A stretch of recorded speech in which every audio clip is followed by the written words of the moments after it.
Tired of dealing with annoying flies, fruit flies, and gnats in your home? The Zevo Flying Insect Trap is your ultimate solution. Don't wait. Check out the link in the video description now to get your Zevo Flying Insect Trap on Amazon and enjoy a bug-free home today. It's been 20 years since Ott's band 3 of a Kind shocked the nation by going straight in at #1 in the UK charts with their smash hit Baby Cakes. But from meeting MC Davine, these days, you'd have no idea it's been so long. Davine, whose real name is Nicholas Galanti, formed the trio with friends Liana Caruana, Ms. Tipsta, and Mark Portelli, Marky P, and signed their record deal in January 2004. By the summer, they were top of the charts battling Eminem and Natasha Bedingfield, had been on Top of the Pops to a nationwide audience, and were certified gold. Admirably, Davine still talks and thinks with the intensity of someone who feels his next big break is around the corner. Speaking exclusively with usnews.co.uk, 20 years to the day that Baby Cakes made history, he tells us 3 of a Kind are signed up to a new deal, and our chat takes place in the middle of back-to-back studio sessions as he works on a solo album, Memoirs of a Davine Soul.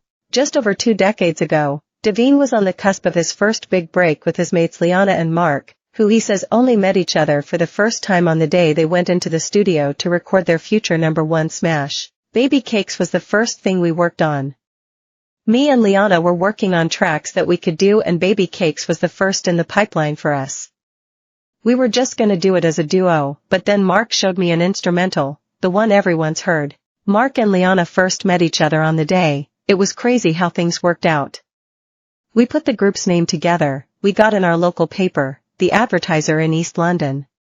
The rest is history. Davine and Liana had come up in the bustling UK garage scene, thanks to legendary London stations 96.1 Supreme FM and Rinse FM. Those were our stations, and they still are, Davine says proudly. We knew Baby Cakes was special when we gave it to Rinse FM DJ Jiggy B, we owe him that one. He played it the first time and I was listening live, and the phone lines were going absolutely insane.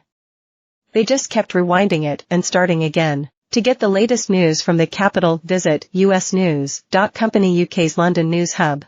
Then, it happened. 4 days later, we performed our first gig together, Benji's Purple E3 on Mile End Road. When we performed, the whole crowd was already singing Baby Cakes. We thought, oh my god, something's happening here. After that night on Mile End Road, a deal was signed and months of touring ensued. In August 2004, Baby Cakes was ready to be served, and a chart battle with Pete Doherty and the Libertines was on. It hit close to home for Davine. I used to see Pete Doherty in a pub at the end of my mum's street, Amy Winehouse too. Pete and his group were always talking about how big they were.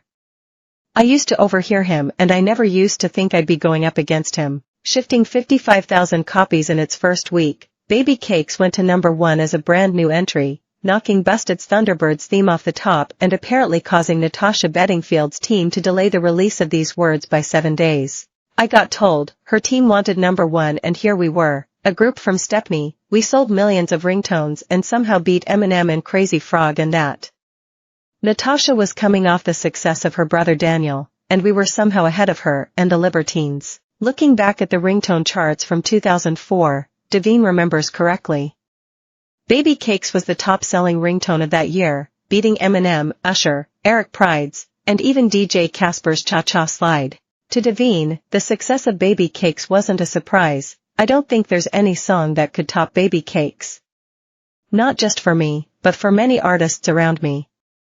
If you're up against it, I can't see you coming out victorious. That's not me blowing smoke up my own backside, it's a powerful track. A new entry at #1 meant an appearance on Top of the Pops later that week. And they appeared again on the Christmas special, to close out 2004. I remember every minute. It was such a long day. I was scared. We didn't know what to expect. We were walking past Girls Aloud's dressing room, John Legend's dressing room. You're never going to forget something like that. However, as quickly as it began, the 3 of a Kind story ended. After the release of Baby Cakes, the trio ceased to be. A planned second single, titled Wink One Eye, was never released.